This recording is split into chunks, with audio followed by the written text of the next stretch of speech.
Todd, the ministry themselves did not come up with a number. However, Commissioner Eddie Jones tells me he got in contact with PCM's architect, and he estimated that it would cost in total just under $200,000. As you can see, I am now walking to the courtroom. Judge Executive Craig Clymer says that although this wasn't officially on the agenda, it will likely be discussed.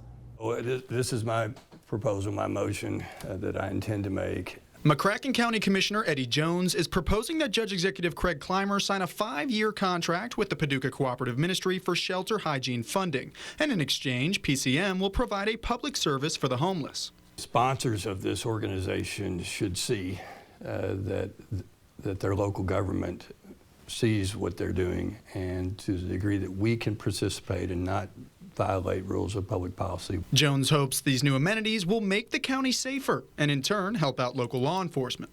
A lot of homelessness is on the edges of the city and the county.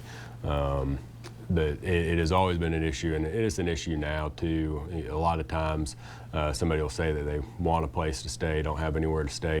Without a proper place to shelter, many homeless people in McCracken County have resorted to hanging out outside gas stations like this Marathon in Paducah. As you can see, they got blankets, food, and everything. But the Paducah Cooperative Ministry is hoping that if they get the proper funding for their new shelter, that homeless people won't have to resort to hanging out in these areas. We've never had a funding relationship with PCM before, and I think this fundraising is so important, and I believe that there is a mix of public need in this that I think it merits the participation.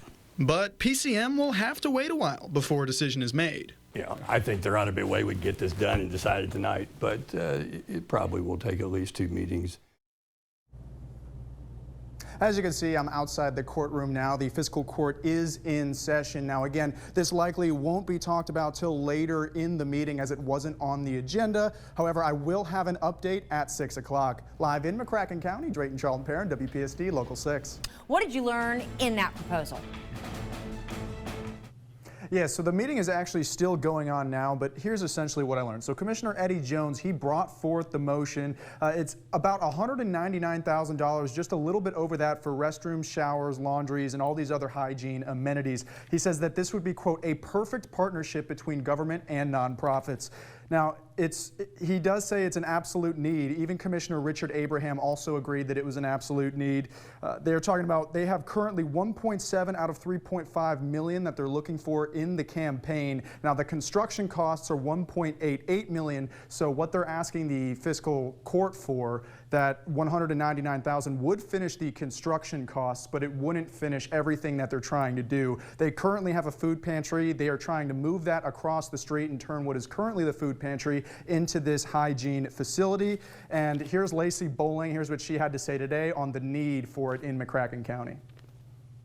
McCracken County currently has a 3,805 unit shortage. There is nowhere for people to go. A place like this would allow people a place to go tonight. Not just Eddie's guy, his would have a place to go too, but we're talking about women and children. More specifically, this would be a 48-bed transitory drop-in shelter. There would be a check-in time and a check-out time. And she does say that this would be an indoor project so they can work through the winter, and the goal would be to finish this by June of 2026. Live in McCracken County, Drayton Charlton-Perrin, WPSD Local 6.